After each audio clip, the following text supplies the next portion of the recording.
During a family vacation, my husband's parents insisted. I sit at a separate table. No one spoke to me the entire trip when. I asked my husband. He shrugged. It's just their way.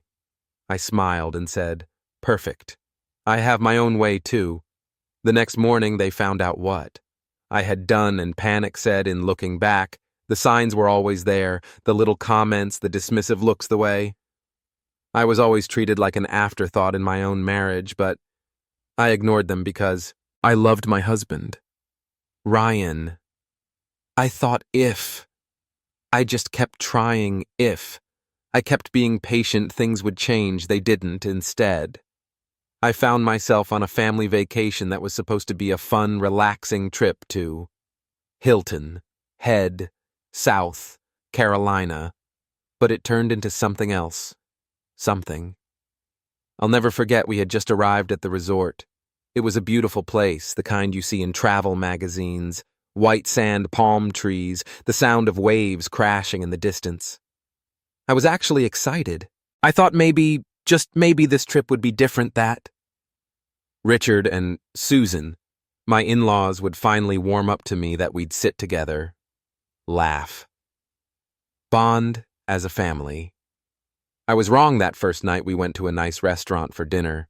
The waiter showed us to a long table set perfectly for our group, just as I was about to sit down next to Ryan. Richard spoke up. Oh, there must be a mistake, he said, shaking his head. Sheck need her own table. I blinked, thinking. I must have missed her. Excuse me, I said. Susan didn't even look up from the menu. It's just how we do things. I looked at Ryan, waiting for him to say something to tell them this was ridiculous. That I was his wife, not some random stranger. Instead, he just sighed, shrugged. It's just their way, he muttered, their way, so. I sat at my own table alone. I should have left right then and there, but I didn't. I stayed, thinking maybe it was just a weird tradition, a one-time thing, but it wasn't. The next morning, I woke up early, ready to go to breakfast with the family. I walked down to the hotel restaurant, expecting to see them waiting for me. They weren't. I texted Ryan, no response. I wandered around for nearly half an hour before I finally found them, already sitting at a large table mid-meal, laughing and chatting like nothing was wrong, like I wasn't even there. I walked up, confused. Why didn't you tell me you were coming down? Richard barely looked up. We assumed you'd figure it out. Susan sipped her coffee. It's just how we do things. I glanced at Ryan. He was already eating, acting like this was totally normal. That was the moment I realized I wasn't part of their family. I never had been, and Ryan, he wasn't on my side. The rest of the trip followed the same pattern every meal. I sat alone every group activity. They conveniently forgot to tell me they went out on a private boat tour. I found out about it when I saw their pictures on Instagram. They did a fancy wine tasting. I only realized when I walked past them in the lobby, dressed up and heading out the door. I asked Ryan about it later. You could have texted me, I said, trying to keep my voice calm. He just sighed again, as if I was the one being difficult. It's just their way. That was the only answer he ever gave me by the fourth day. I gave up. I stopped trying. I stopped asking. They wanted me to be invisible, fine, but they had no idea what was coming, because I had my own way too that night while they were out drinking and celebrating their perfect little family vacation. I went back to the hotel room and got to work. I wasn't just sitting at a separate table anymore. I was about to remove myself completely, and they were about to feel it. I pulled up my email, opened the reservation confirmations, and got to work. Because guess what? I had booked everything. The hotel, my name, the rental car, my credit card, the dinner reservations, my account, the resort spa day. Susan had been looking forward to for weeks. Oh yeah, I had booked that too. I cancel everything one by one. I wiped their plans off the map.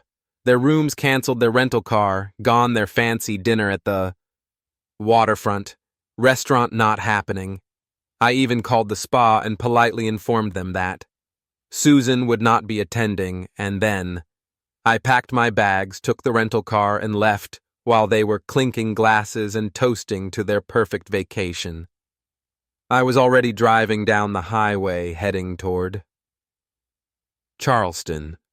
I booked myself a luxury suite, ordered room service, and sat on the balcony watching the ocean finally at peace, meanwhile, back in head.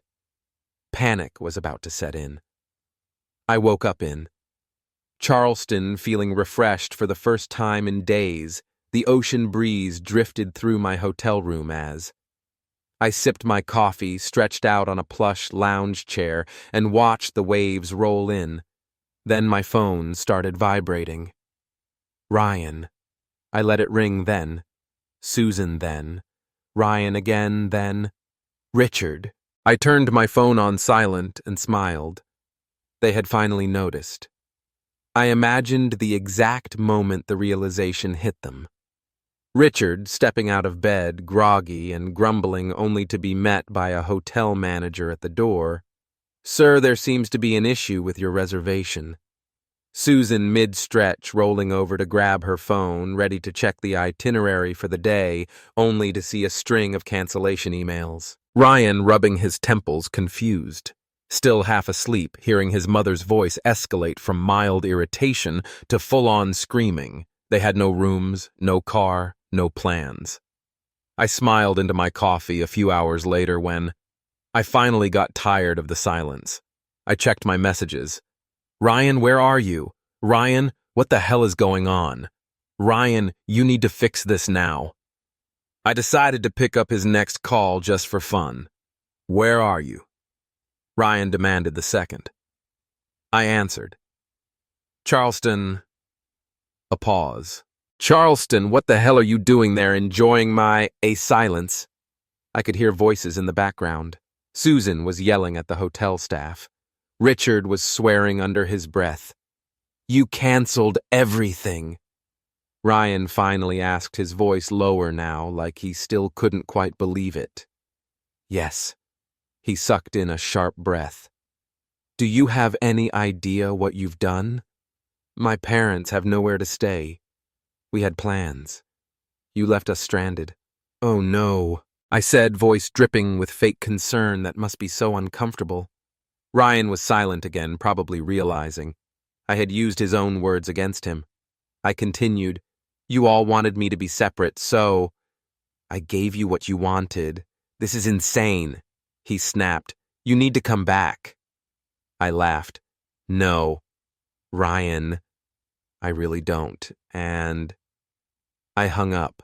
I later found out just how badly things went for them, with the hotel fully booked.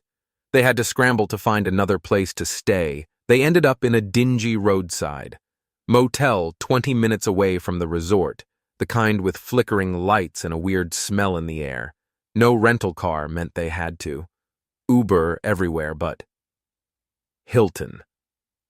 Head isn't exactly packed with ride-share drivers. Surge pricing hit them hard, and the fancy dinner Richard had been bragging about for weeks, fully booked. Now they had to eat at a random tourist trap surrounded by screaming kids and bad seafood.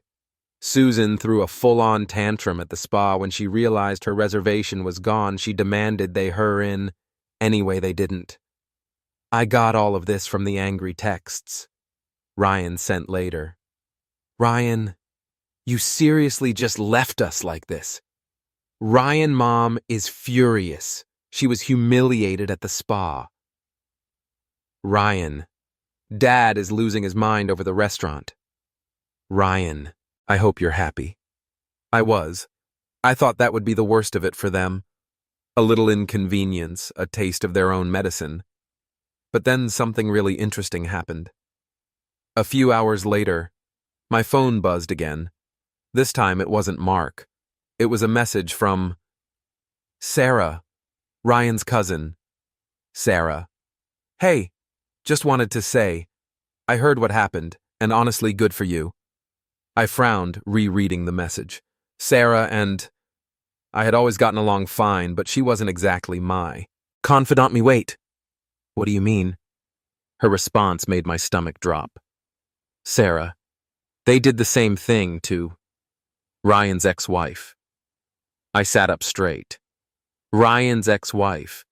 He had always told me his first marriage ended because they grew apart. Nothing dramatic, just differences that couldn't be fixed. I had never questioned it, but now me. What do you mean, Sarah? She went on a family trip with them. They treated her like garbage the entire time, made her sit at a separate table, ignored her. Acted like she wasn't there. She left halfway through, filed for divorce a month later. My heart pounded. Sarah. I didn't say anything before because I figured you knew, but seeing what they did to you, I realized he never told you. Did he? No. He hadn't, because if he had, I never would have gone on this trip if he had. I would have known this wasn't just their way. This was a pattern, and Ryan, he had known exactly what was happening, and he had let it happen anyway that night. Ryan called again this time. I answered. I need you to fix this, he said immediately, his voice low, tight with frustration. No, you don't understand my parents. I understand perfectly. I cut him off. This wasn't about traditions. This was about control. You knew they were going to do this to me, and you let it happen. Silence. Then who told you that, Bingo? I laughed. So it's true. I wasn't the first, more silence then. Ryan sighed. Look. My parents can be a little difficult, but they mean well. Ryan, they don't even see me as part of the family. He hesitated, and I knew right then and there he wasn't going to fight for me. He never had come back. He said, instead, let Toon fix this. I stared out at the ocean, at the waves crashing gently against the shore. No. I said again, voice steady, I think. I've already fixed it, and I hung up on Ryan. I stared at my phone, my mind racing. Ryan had known he had seen this all before, and he still let me walk straight into it. I wasn't just furious anymore. I was done. I poured myself another drink, leaned back in my lounge chair, and tried to enjoy the rest of my evening. But something was nagging at me. If he had lied about his ex-wife, what else had he lied about? I decided to do some digging. I opened Facebook and searched for her name. Rachel, Ryan's ex-wife. I had never thought to look her up before, but now. I needed answers. Her profile was private, but I scrolled through her mutual friends searching for anyone who might be willing to talk then. I saw her sister's profile. Lauren and she had public posts. I clicked on one from 2 years ago just after. Rachel and Ryan had split. Never let a man's family destroy you. Never let them convince you that you're less than you are. My sister deserved better. We all tried to warn her. Never again. My stomach twisted. I scrolled further and found an old comment from Sarah, Ryan's cousin, the same one who had messaged me. I wish she had listened to us. At least she's free now. Listen to them. I sat there, my heart pounding. I didn't know what to do. I could message Lauren. I could ask her what really happened, but was I ready to hear it? I stared at the screen for a long time, then finally, I took a deep breath and typed, me, hey, this is going to sound really random, but I think we need to talk, she responded within minutes. Lauren didn't waste time. Lauren, I was wondering when you'd reach out. That single message hit me like a punch to the stomach. Me, so you know who I am. Lauren, yeah, we've been waiting for this to happen. I stared at the screen, my fingers frozen over the keyboard. What do you mean? Lauren, Rachel wasn't the first, you know, and she sure wasn't the last. My breath caught me. What are you saying? Lauren, I'm saying Ryan has done this before more than once. His parents have done this before more than once. Lauren, and if you're talking to me right now, I'm guessing you just went through it too. I felt sick this wasn't just some one-off pattern. This was a game to them, a twisted little tradition they played on every woman. Ryan brought into his life they never saw his. Partners as real family, just obstacles, and Ryan, he let it happen every time why didn't anyone tell me? Lauren, we tried, but Ryan always makes sure his girlfriends stay isolated. He tells them his family just has quirks or traditions. He makes sure they don't ask too many questions. Did he ever tell you? Rachel was the problem. I closed my eyes. He had painted. Rachel as difficult as someone who never understood his family, who always made drama over small things, but now I knew the truth. Rachel hadn't been dramatic. She had been trapped, and now so was I, or at least I had been until now. I didn't sleep that night. The realization that I had wasted years of my life on this man burned in my chest. But there was something else, too. Something.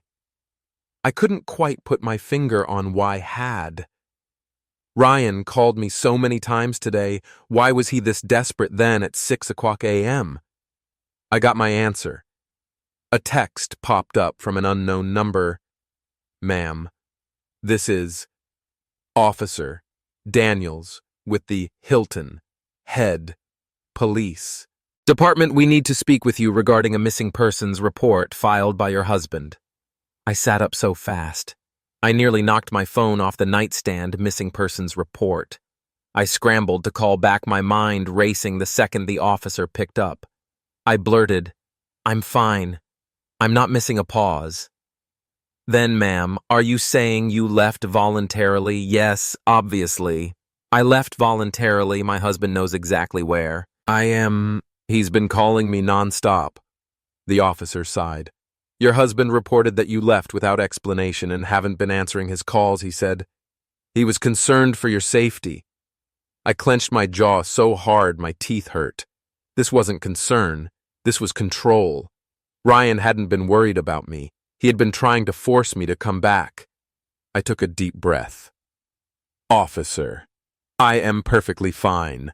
I am in Charleston. I left Hilton Head by choice. I am not missing, and I do not want my husband contacting me. A pause. Would you like to file a formal request for no further contact? I hesitated, then finally, I exhaled. Yes, I would. And just like that, I put the first legal nail in the coffin of my marriage. Not even an hour later, my phone buzzed with a new text. This time it was from Susan. Susan, I cannot believe you would humiliate us like this. I laughed out loud. I ignored it, then another message. Susan, you made. Ryan involved the police. Do you have any idea how this looks? Oh, I made. Ryan involved the police. I rolled my eyes and took another sip of my coffee. Then the messages kept coming. Susan, this family has done nothing but try to welcome you. Susan, you're being incredibly selfish. Susan, you need to come back and fix this. And finally, Susan, if you don't come back, Ryan is going to make things very difficult for you. I froze. It wasn't even subtle. It was a threat. I sat back in my chair, rereading the message over and over. I had thought this was just about control, just about their twisted little family games, but now, I realized something much worse. They weren't just trying to humiliate me, they were trying to break me. And if I didn't do something fast, Ryan was about to make sure they succeeded. I stared at Susan's text for a long time. If you don't come back, Ryan is going to make things very difficult for you. It wasn't even a warning. It was a promise. I could feel it now. The shift. This wasn't just them being cold or dismissive. This was a battle, and I was supposed to roll over and lose. But I wouldn't, not this time. I cracked my Knuckles took a deep breath and sent one single message back. Me perfect. Let's make things difficult then. Then, I booked a hotel conference room in Charleston and invited everyone, Mark, his parents, and Sarah, because if they wanted a war, I was going to bring it right to their doorstep the next morning. I sat in the conference room waiting. The long wooden table was set with nothing but bottled water and the thick silence of anticipation. I didn't wait long. The door slammed open. Ryan stormed in first, his jaw clenched so tightly I thought his teeth might crack. His parents followed, Susan's heels clicking sharply against the floor, Richard's face already red with anger. Sarah came in last, hesitant, her arms crossed. She gave me a slight nod. I had no idea if she was here as a witness, a mediator, or just for the drama. I leaned back in my chair. Glad you could all make it. Ryan's voice was sharp. What the hell is this? I smiled, slow and deliberate. A conversation you've been so eager to talk, so let's talk. Richard scoffed, arms folded across his chest. You think this is funny? No, I said calmly. I think it's pathetic. I think you people play sick little games with the women in your family, and you finally picked the wrong one. Susan's eyes narrowed. You abandoned us. I laughed, actually laughed. Oh, I abandoned you.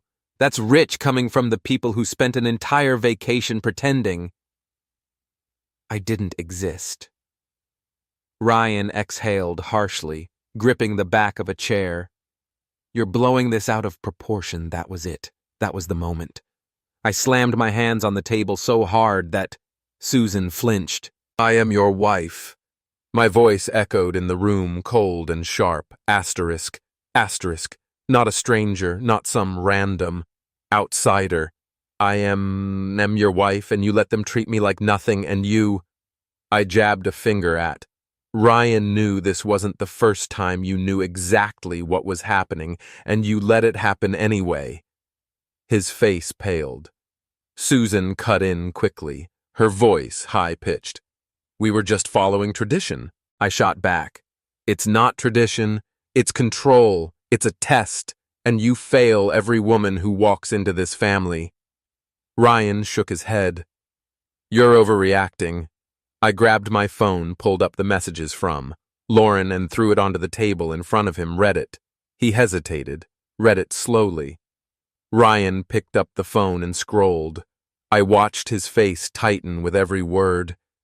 Then he threw the phone down like it burned him. This isn't proof of anything. Richard crossed his arms. You're digging up old stories. It has nothing to do with us. I turned to Susan, is that right? Because last night you sent me a message threatening me. You told me if I didn't come back, Ryan would make things difficult. Her mouth snapped shut. Sarah let out a low whistle.